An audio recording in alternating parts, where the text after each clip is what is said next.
Hello and welcome to the NVR podcast number 21. Today we're talking about impulse and intent. I'm Rachael Aylmer. And I'm Peter Jakob. So Peter, let's always, as always, in tradition, start with how did we get to this topic? Well, it came up in our last supervision, didn't it? Mm. And I got confused. You were sharing the feedback that you had from a father,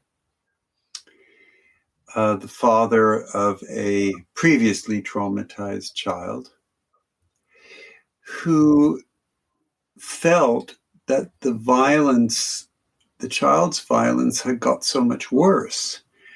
And at the same time, you realized that there was so little violence compared to the number of incidents and the severity of incidents that had happened only a few months before.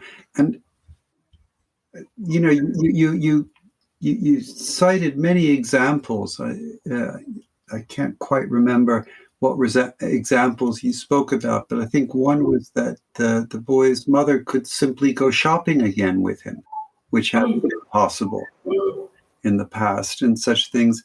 And I was just confused because the two messages, the dad's message that he conveyed to you that the violence was so much worse, and the message that you gave me that it was so much less frequent and so much less severe, they just didn't match.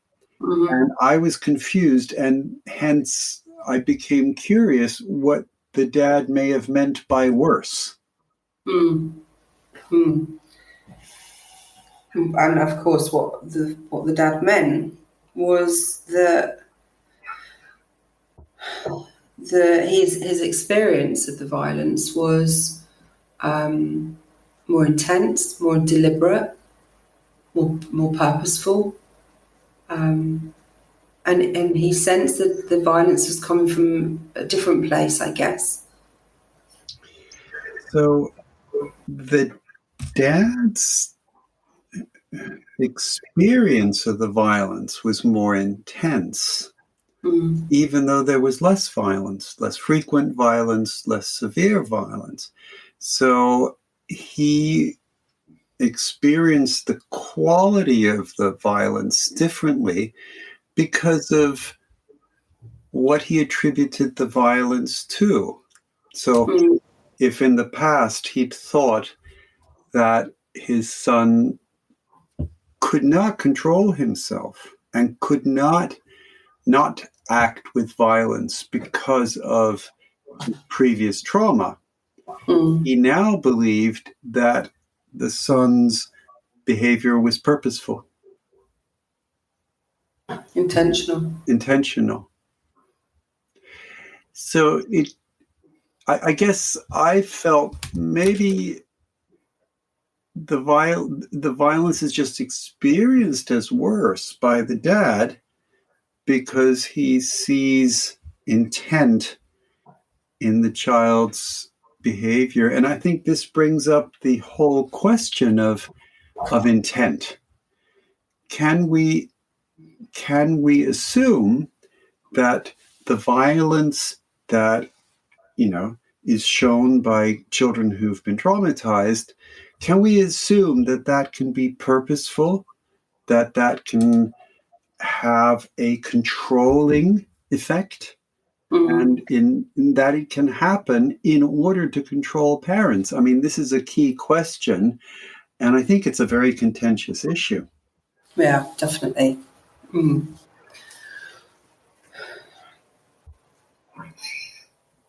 I think that many parents, this father in question hasn't brought this to my engagement with parents. This is quite common. This comes up a lot with parents. But also, I think if I'm thinking specifically about this family, that there are so many areas of positivity and change within the relationship where the young person is and has and reduced the episodes of aggression and violence. But I think what is still very clear is that their violence still persists. It's still there. It's still prevalent. It hasn't gone completely. Yeah. Yeah. I guess if we sit back for a moment and look at what's happened, and I don't know what kinds of responses the parents have cultivated in their work with you, but you haven't been able to work with the child. You've worked with the parents, and in some way, the child has accommodated the different parental responses. Mm. And the rate of his violence has gone down. Mm. So the child must have an ability to control himself and ultimately to regulate his arousal. I'm wondering what it is that the parents in your perception have done differently in the course of their work with you that has created conditions that he has accommodated. So much in so many areas. It's hard to pinpoint one specific. I know. I think ultimately, if I were to talk for the mother, it would be confidence. Her parental confidence has massively grown, and thus enabling her to know in herself what she can and can't do, what feels right for her, how she's raised her presence in so many areas, how she's aligned herself with her husband, how they have acted in unison to give the same message to the young person. I think Dad is naturally a very calm peacemaker. Naturally, that comes quite. He's very capable, and very, as both of them are, very non-violent. Very much, he's been able to ground himself in ways that perhaps have been different in the past. He's been able to connect. They both were able to connect with their son, but on a much deeper level. Their experience of the child, is richer. I think they make more. I think they're just a general sense of purposeful interaction with him.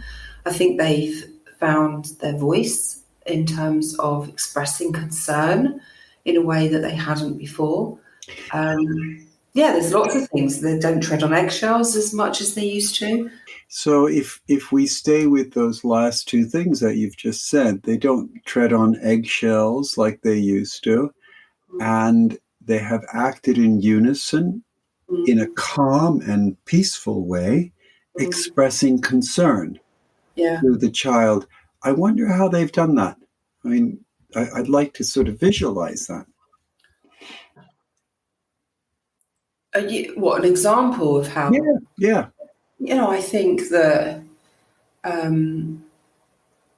talking to them about trips out, taking the little boy out, that brought a sense of anxiety to them because they were anticipating some kind of behaviour from him that could be difficult. Or publicly, I think Dad was much more at peace with that sort of stuff anyway. If the little boy kicked off, Dad didn't really kind of irk him. But just being able to have the skills to be able to sit with him. Can I just share a specific? Dad took the little lad to a garden centre, and there was this amazing interaction where the kid wanted something from the garden centre, a childlike toy, a puzzle, a book or something. And the parents had just said very calmly that he couldn't have it. Mm-hmm. And left it with that, just left him with that. So he'd still carried this item to the checkout. and the dad said, you'll have to give that back to the lady before we leave. Mm-hmm. And the boy did. Uh-huh. Uh-huh. And then when he left the store, he got outside the store, the lad, and was just so horrified and mortified and sad. And he started really crying, and he sort of sat on the floor, this lad, and he cried, and it was just really painful that he couldn't have this book or puzzle. Yeah. And Dad just sat with him, like for 10 or 15 minutes, just outside the garden centre, and people coming and going. And Dad just sat with him and sat with that little boy's discomfort, and nurtured him. And it wasn't a come on, get a grip, or get in the car, or move on, or don't show us up, or be quiet, or you can't have. It was just this really wonderful moment that Dad witnessed his boy give back the toy without an episode in the shop that would have perhaps a year ago. It would have been a real escalation. It would have been a real difficult thing for the boy to manage. And here he was, handing back the thing before he left the store, because his father had asked him to, because he knew deep down that's what was the right thing to do. It was just such a beautiful moment where the parents recognised the boy's strength and growth. In this time last year, he couldn't have managed that. Such a rich example. Beautiful. It made me have goosebumps. Can I pick you up on something you've just said? God, yeah. You said a year ago the child could not have done that. But somewhere along the line, somebody must have believed that the child could. Because the consequence of it, if they were to believe the child cannot control himself, and that is down to the trauma that he's experienced in early life, the consequence would be they must always let him have that toy that he wants, or they can't take him along to the garden center, which would necessarily restrict family life. So the consequence would be that they must accommodate what is perceived as the child's inability. And that restricts the life of the family, restricts the life of the child. Yet, what became possible was for the child to feel distress rather than to launch into aggression. And I guess to feel the distress that may have lurked behind the potential to get aggressive. And the dad was able to nurture the child, as you described it. So there was a recognition, yes, this is perhaps a more vulnerable child than some others. Yeah? Because most kids, they can't have the puzzle, so, okay. They're more resilient. Here, there's a real need in the child, and the dad was able to respond sensitively, empathically, and with warmth to that need, whilst at the same time trusting the child to be able to control himself and to regulate himself so that it doesn't come to an outburst. And that, to me, seems to be the crux of the matter. Because if we assume a complete inability to control, oneself in traumatized children, then actually the parent's message, hey, we're concerned about this, we don't want this, no sense. And it would be what many people worry. It would be blaming. Child has complete inability to control himself. And then we communicate an expectation to the child that he should control himself, as we help parents do in NVR, then we would be blaming the child. Mm. You know, and indeed I have heard that NVR blames children when it says that, you know, when we say that the behavior can be purposeful. Mm. Mm. But to me, it's not an either or. You know, I think your example sort of demonstrates so beautifully how, on the one hand, aggressive behavior, had this boy kicked off, can be purposeful. I will not accept that I don't get this puzzle or whatever it was, you know? Yet, when he doesn't kick off, we see that there is a vulnerable person there that needs nurturing. So to me, it's not an either or. It's not, oh gosh, because he's been traumatized, he can't control himself. Or conversely, because it's purposeful, it can't have anything to do with early life trauma or the child's vulnerability. It can be a both and, in my view. Yeah. Yeah. I just recall the mum and dad sharing in the session this scenario, and it was just a real celebratory moment. And I just loved the fact that dad sat outside on the floor of the garden centre with the lad for, it's like 10, 12 minutes, something like that. It was a while. It was a good, chunk of time that they just sat, and the boy was just so devastated that he had to give it back. But there wasn't any violence, and dad just nurtured that pain for the boy. He sat with him, giving him that gift of time and allowed him just to have time to regulate. And then he got back in the car and, the day continued. It was just such a connective moment. I just loved what he did. I wish I could have sometimes done something like that when mine were younger. Yeah, me too. Yeah.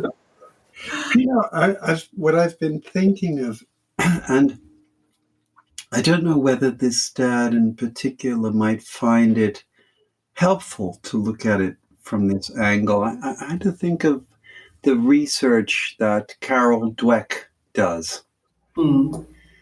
Her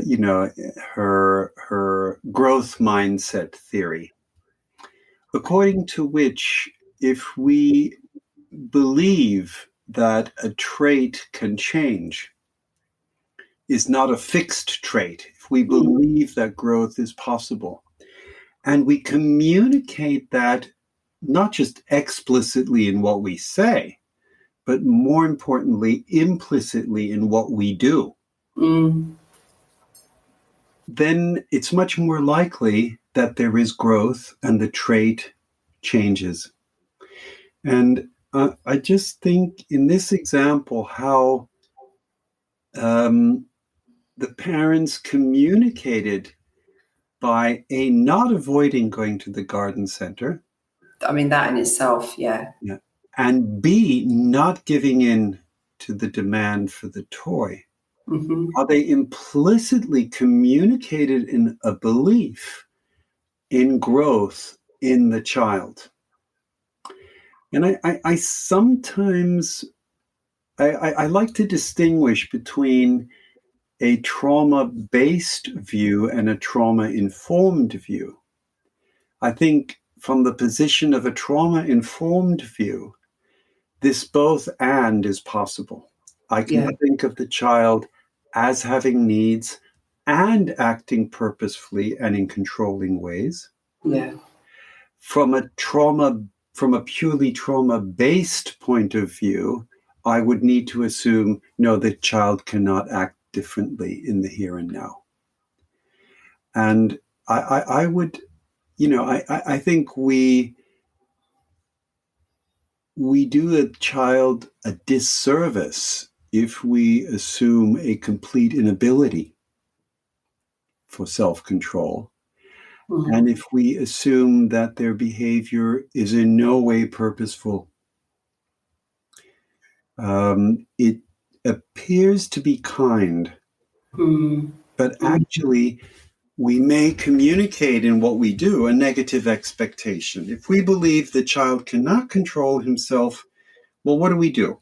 Either we make sure to let him have the toy, or we don't go to the garden center.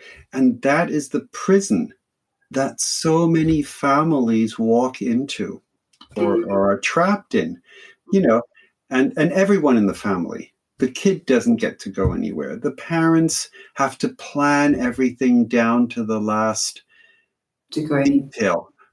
We need at least two people to look after the boy while one person goes to the garden center. Who's going to do this? Do you know what I mean? We can never go together to the garden center. The child can't enjoy going to garden centers. No.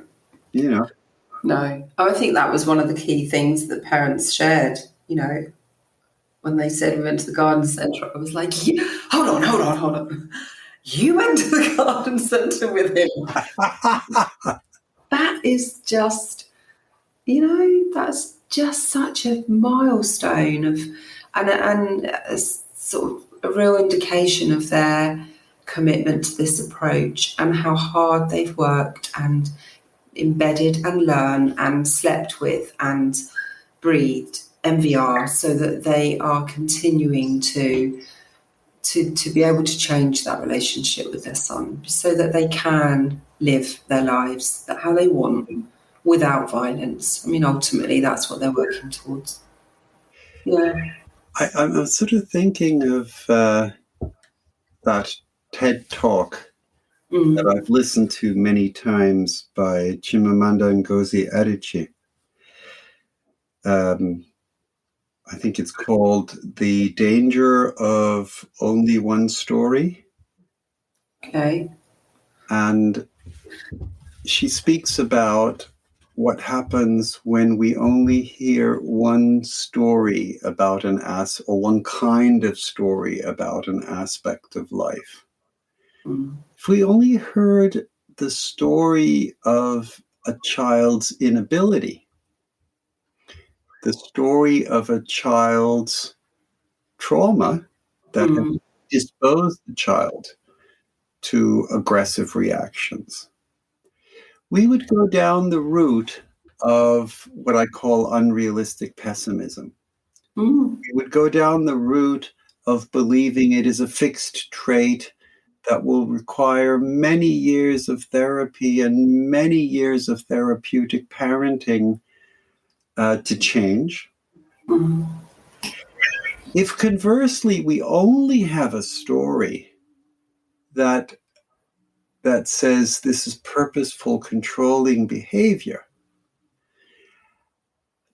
yet we don't acknowledge that this is a child who has been hurt, we also don't see the vulnerability that can be obscured behind the aggression and behind purposeful violence. So each version, each single story would be dangerous. Yeah. I think we need both stories and many more, probably. So beautifully put.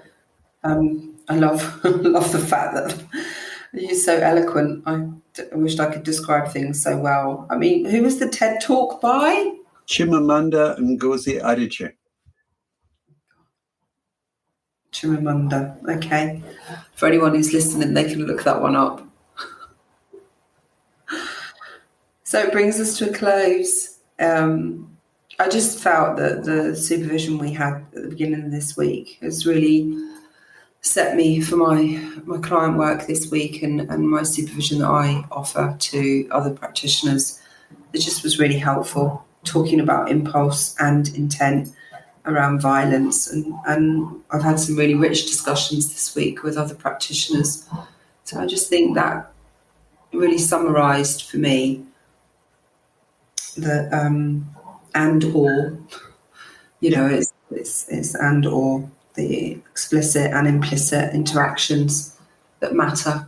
And this family that I'm working with have demonstrated it so beautifully. That, you know, the change that they're seeing in themselves as parents and in their relationship with their son, I think is quite profound. And I think that the example of the garden center is a real golden nugget. Yeah, me too. Okay. Well, until next time, say goodbye. Bye then.